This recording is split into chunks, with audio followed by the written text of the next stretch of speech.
அப்போ கர்த்தர் நம்முடைய கொம்புகளை உயர்த்துறாராம்.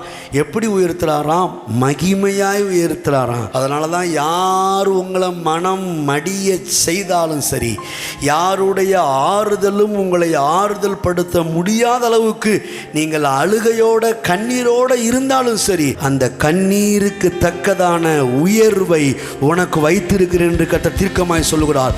துன்பத்தை கண்ட நாட்களுக்கு தக்கதாக இந்த மாதத்தில் மகிழ்ச்சியை காண்பாய். அல்லேலூயா.